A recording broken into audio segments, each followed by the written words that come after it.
హైదరాబాద్లోని మణికొండ పోకల్వాడలో రియల్టర్లు భారీ భూదందాకు తెరలేపారు.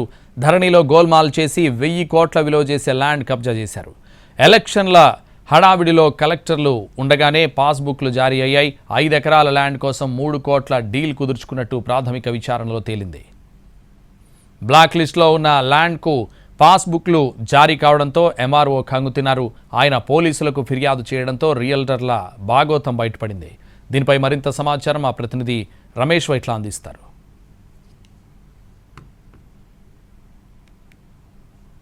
మణికొండలో 5 ఎకరాల ల్యాండ్ని పూర్తిగా కబ్జాదారులు కొట్టేశారు.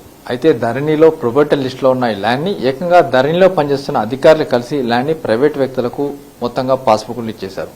దీనికి సంబంధించి చూసినట్లయితే అటు విచారణ వేగంగా కొనసాగుతుంది. అయితే దీని వెనకాల ఎవరున్నారు? 100 కోట్ల రూపాయలు విలువ చేసిన ల్యాండ్ని ఒక 2 సిగ్నేచర్లతోటి మొత్తం కొట్టేయండి. ప్రస్తుతానికి ఈఓడబ్ల్యూ చీఫ్ మనతో ఉన్నారు. సార్ చెప్పండి, ఈ పోకల్ కూడా సంబంధించి ల్యాండ్ లాస్ ఏం జరిగింది? మొత్తం 5 ఎకరాల ల్యాండ్ ప్రైవేట్ వ్యక్తుల పరంగా ఎట్లా అయింది? ఈ పోకల్ వాడే దాంట్లో మొత్తము ఆల్మోస్ట్ ఆల్ 62 ఏకర్స్ ల్యాండ్ అనేది అక్కడ ఉన్నది. 62 అనేది government land. It's government land లేదంటే దాంట్లో 55 ఇప్పుడు ఐడెంటిఫై అయిపోయింది గవర్నమెంట్ అని. దాని తర్వాత 1986లో దీన్ని ఏం చేశారంటే గవర్నమెంటే ఉడాకు కొంత, హెచ్ఎండిఏ కొంత, తర్వాత హౌసింగ్ బోర్డు కొంత అని చెప్పేసి దాంట్లో డివైడ్ చేసి రికార్డులో డెవలప్ అయింది. దాంట్లో ఒక 5 ఏకర్స్ 2.1, 2.20, 2.1 మొత్తం 5 ఏకర్స్ ల్యాండ్. 5 ఏకర్స్ ల్యాండ్ ఏదంటే అది గవర్నమెంట్ ల్యాండ్ కదా. దాన్ని మన ఏంటంటే సర్కారీ కంచె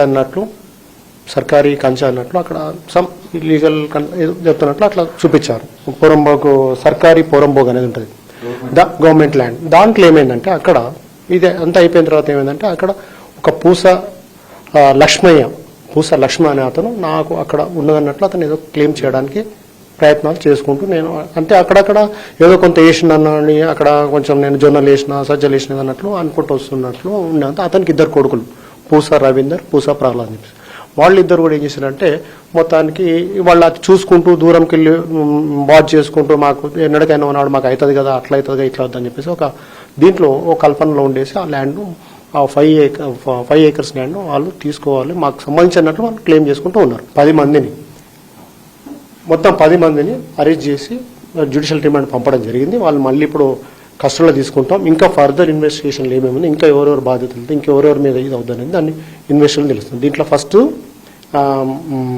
పూసా ప్రహ్లాదు, పూసా రవీందర్ యాదవ్, భీమ్రావ్, తర్వాత మోహన్ బాబు, శివకుమార్, నెక్స్ట్ శ్రీనివాస్, నరేష్, తర్వాత రాఘవేంద్ర రెడ్డి, వీళ్ళందరినీ 10 మందిని కూడా మొత్తం అరెస్ట్ చేసి జ్యుడిషియల్ డిమాండ్ పంపడం జరిగింది. ప్రస్తుతానికి అయితే పోలీసుల విచారణ కొనసాగుతుంది. అయితే ఈ ప్రొబేటర్ లిస్టులో ల్యాండ్ ఎలా రిజిస్టర్ చేశారు, ఎలా పాస్బుక్ జారీ చేస్తారన్న దాని మీద సమగ్ర దర్యాప్తు కొనసాగుతుంది. దీని వెనకాల ఎవరున్నారు, ఉన్నతాధికారుల పాత్ర ఉందా లేకుంటే కింది స్థాయి అధికారులే ఈ వెలకు చేశారన్న విషయం కూడా స్పష్టంగా బయటపడకపోయి ఇప్పటికైతే 10 మందిని అరెస్ట్ చేశారు. ఇంకా ఫర్దర్ గా ఇన్వెస్టిగేషన్ కొనసాగుతుందని అధికారులు చెప్తున్నారు. కెమెరా పర్సన్ రాంబాబుతో రమేష్ ఎట్లా ఏంటివి.